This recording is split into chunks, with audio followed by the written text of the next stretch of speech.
Everyone hits a bump in the road. What do you do with it?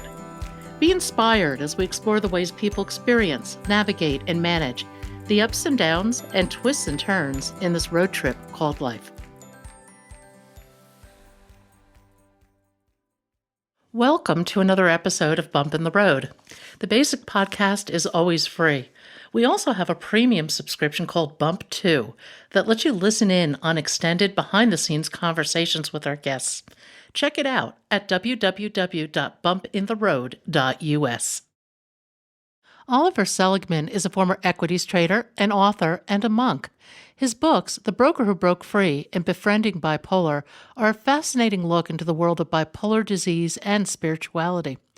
Through bipolar, Oliver had many difficult times, difficult years, but somehow he found a path to a more conscious existence. His story is tempered with humility, humor, and best of all, a spirit of love. Welcome, Oliver, to Bump in the Road. Oliver, welcome to Bump in the Road. If you would, tell our audience your story. My story? Well, I grew up in the north of Scotland and I had a very idyllic childhood. I lived in a little hamlet about 10 miles away from Inverness in the middle of the countryside, and I had a brother and sister to play with, and I had friends at school, and my parents were great and life was good. And no one by that stage noticed anything different about me. But as I got older and I got to age about 17, my mind had been becoming increasingly aggressive and unpleasant to live with. And when I was 17, I had my first manic episode. I was at boarding school and I was due to do my final year exams. And rather than going home for the holidays to relax and do a bit of revision, I started to think, I'm far too intelligent to revise. I'm a genius. I can get through these exams no matter what. And so I spent the whole holidays just having fun, and I didn't even open a book. And this euphoric mania started to build, and I started to feel these amazing feelings of joy and bliss and love, and sort of combined with this kind of, I'm absolutely amazing and I can do anything type feeling. And then I got back to school and suddenly it hit me. I had less than a week until my final exams and I hadn't revised at all. And that was where this euphoric mania turned into what I call an agitated mania. That's how I define it in my book. I talk about the two different types. I don't know if they're official qualifications, but it seems that quite a few people have experienced them. So suddenly this euphoria became this kind of paranoid, intensely fast thought process where my mind was just hammering me all the time. And I was sort of full of fear, I was aggressive, I was rude to my friends. It was almost like all of the worst parts of my personality were exaggerated. And so somehow I got through my exams and I left school and I went home with the intention of relaxing, because I think at some level I knew I was a bit stressed out, but I didn't have any clue that there was something wrong with me mentally. I'd never ever thought about that. And so I tried to relax at home, but I couldn't. And finally, the whole thing kind of erupted after I'd gone on holiday with some friends, and I was coming home on the train completely stressed out, going at 1,000,000 miles an hour, but also very, very depressed at the same time and in tears. And I got off the train about 3 hours too early. I walked into a police station and I told them, my grandmother's killed herself, she's committed suicide. Now, this was true, but it had happened about 15 years before I was born. So the policeman was really kind and he looked after me, and then he put me on a train back up home, told my parents, and they picked me up. And long story short, I ended up in a mental hospital in Edinburgh called the Royal Edinburgh, where I was given a drug called haloperidol in order to try and sort of take me down. And haloperidol did take me down, but it took me down a lot further than the doctors had anticipated. So I then experienced what I call a drug-induced depression. I mean, very, very often after people are manic, they experience a depression. It's not an uncommon thing at all. But this seemed worse than any depression I've ever experienced. because it was literally like living in hell. So then about a year and a half went by, and my psychiatrist, who's an amazing guy, he wanted me to get to know bipolar. He didn't want to just sort of put me on medication and sort of just get me out the door. He wanted to see if I could survive and thrive without medication. And he also wanted me to actually get to know myself a bit more, because long term that's going to be very useful for living with an illness like bipolar. So I went to university, but I kept getting depressed. And eventually he said to me, maybe you want to try a medication called lithium. And I was desperate for anything that would get me back to being myself, because I hadn't been anything close to myself for almost 2 years now. And so I started lithium, and I knew that there were potential long-term problems with it. And I knew that there were side effects, but I was just desperate to be happy again.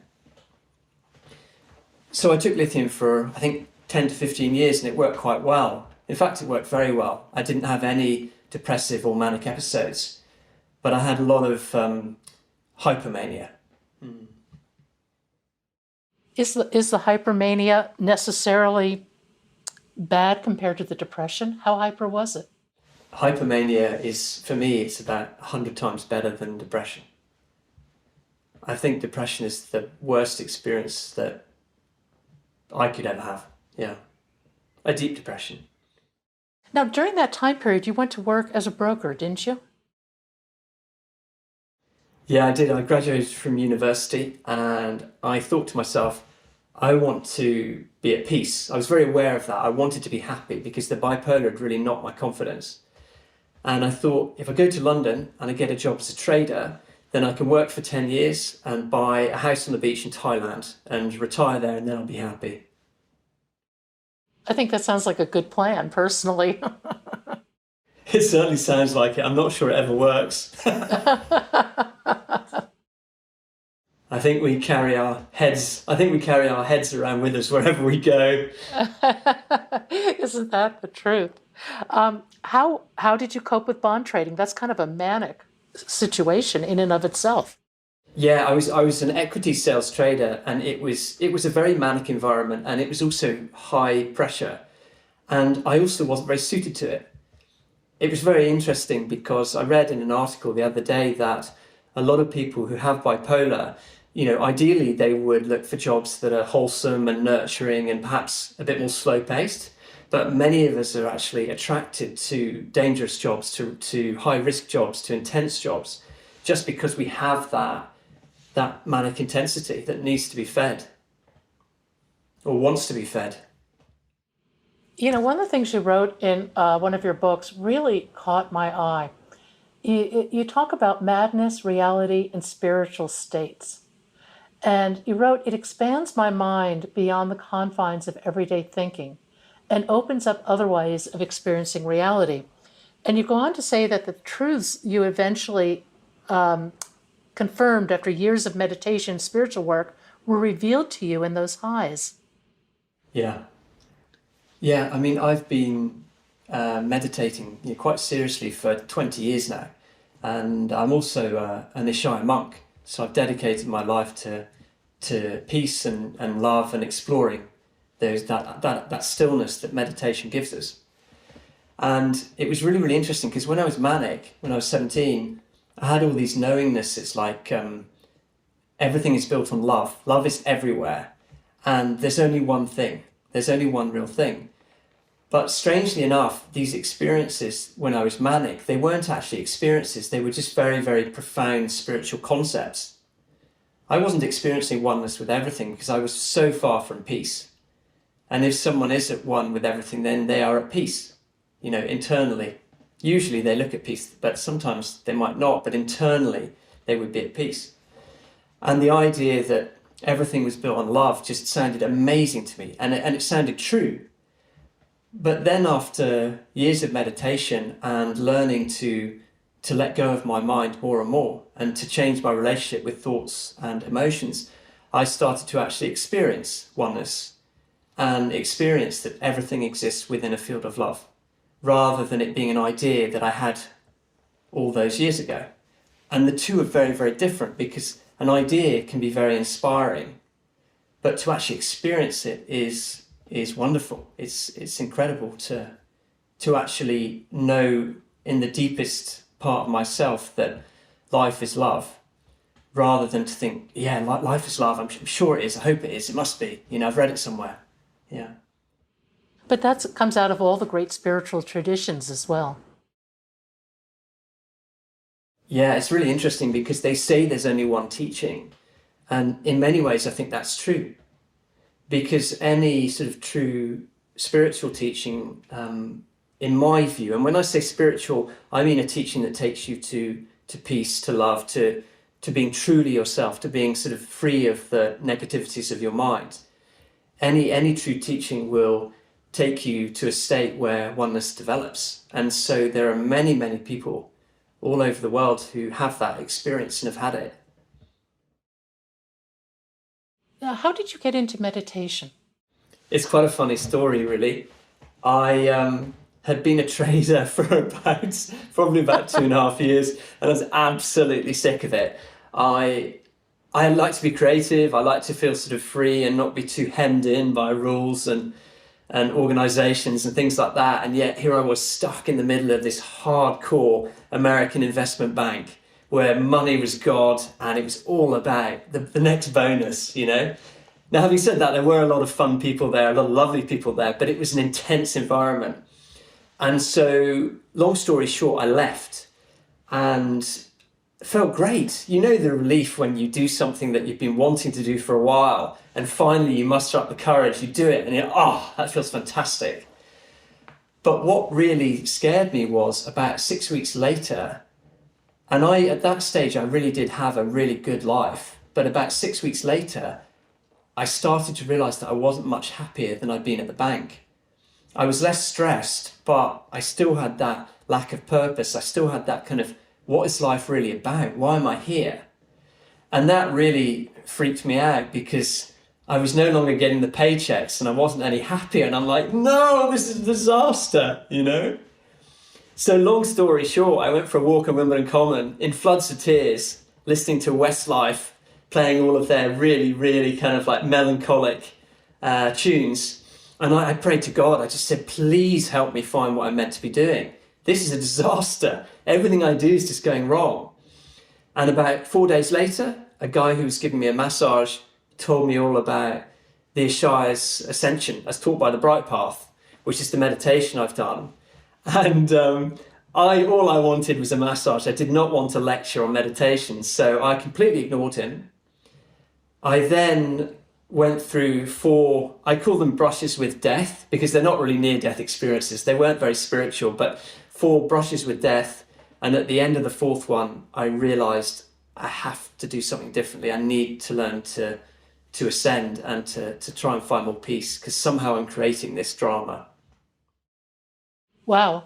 I looked up, it's Ascension, right? Ascension? Ascension, yeah. Ascension, thank you. I looked that up on the web and they didn't have a lot of detail about it. How does it compare to other meditation techniques and what makes it unique? Well, what makes it unique compared to a lot of meditations, not all, is that you can do it with your eyes closed, but you can also do it with your eyes open. Now, when someone meditates with their eyes closed and they start to experience more stillness and they start to see the habits of their mind that sort of pull them into suffering, it's a great thing to do because it starts to de-stress the body. It doesn't just de-stress the mind, but it de-stresses the body as well. But then often people struggle because they open their eyes and they go into the daytime and maybe that experience of stillness doesn't last very long. But if you're able to use techniques during the day to become very sort of present, then it makes that whole process of sort of filling your life with presence and stillness, it makes it very, very much more easy from my view. There's also, there's lots of different meditations. Some are, visualizations for, trying to make more money or get the perfect partner. And it's got nothing to do with that. It's all about allowing people to discover truth within themselves. And when I say truth, I don't just mean sort of my truth, what I think about life. What I mean is an experience of peace and quiet and joy that our kind of true expression comes from. because so many of us are inhibited by our minds. We're kind of limited by what we think about ourselves and other people. And the more you experience the presence, the more these limitations just sort of dissolve, and you end up being almost like happy air. You're very light and just happy, and life is really, really good, even if the circumstances aren't great. That's really profound. That you can be happy no matter what's happening. I certainly found that in meditation. I think that I was able to get it deep into meditation pretty quickly, and I've been meditating well over a decade now. It is absolutely life-changing, because I think part of it, for me at least, was the repetition, the practice. And after a point, the practice became just part of you and part of your everyday life. Yeah, that's fantastic. Yeah, I'm a big fan, and I always try to bring up meditation stories when I can. When was the first time you felt that kind of peace? Was it a meditation, or perhaps in a different format? I hope that I experienced a bit of it when I was a kid. I think I probably did, but I can't really remember. But the first time when I really had that experience of just kind of like, wow, awareness, was when I was jumping out of an aeroplane in South Africa, in a place called Intentionally. Cape Town. Intentionally, yeah. I wasn't. Yeah, it wasn't that I hadn't paid and they were throwing me out. So when I guess you jumped out, I presume with an instructor, and it was just that amazing experience of wow, being incredibly present. It was amazing, because it was the first time I'd actually learned that my mind could sort of cease to exist, and I would still be there, and I would be really happy. And so I remember sitting with my legs out of the side of the plane, and there's a lot of noise, there's a lot of wind going on, and it was a very old plane. So in some ways I was quite happy to be jumping out of it. But the wind was kind of going, and this guy was strapped behind me, because it was one of these tandem jumps. And I remember he was like 1, 2, 3, and we rocked with each number, and then we went out, and there was just a few seconds of just wow, like absolute silence, absolute awareness. My mind disappeared. You can't, when you're doing something like that, you can't think, am I doing it right? You can't think, that was a nice film I watched earlier. You can't think anything. You just, wow. And that experience of wowness, when my mind just went completely still, was amazing. And it was the first experience of alive awareness, peace. I could call it, I would almost call it divine. It was like being connected to divinity, but there was no me to be connected to divinity. There was just divinity. No, that parallels some of the experiences I've had. And I think part of it is being in what they call the flow, being that intensely present, that you're in the moment and yet you're not. And it's eternal in its own way. Yeah, it absolutely is. That's magic. I think it's the way that human beings are kind of meant to live, if I'm honest. I don't think that everyone should be living it now, because I think everyone has a different path and people have different callings at different times in their life.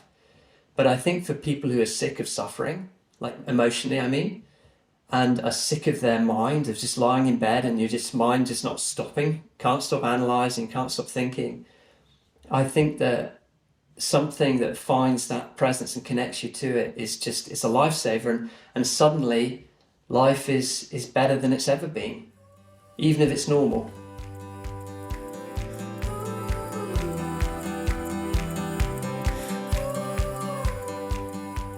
Thank you for joining us today.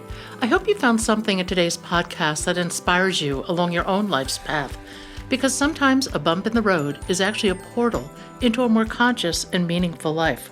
You can subscribe to our free podcast at www.bumpintheroad.us or become a premium member to hear the full conversation.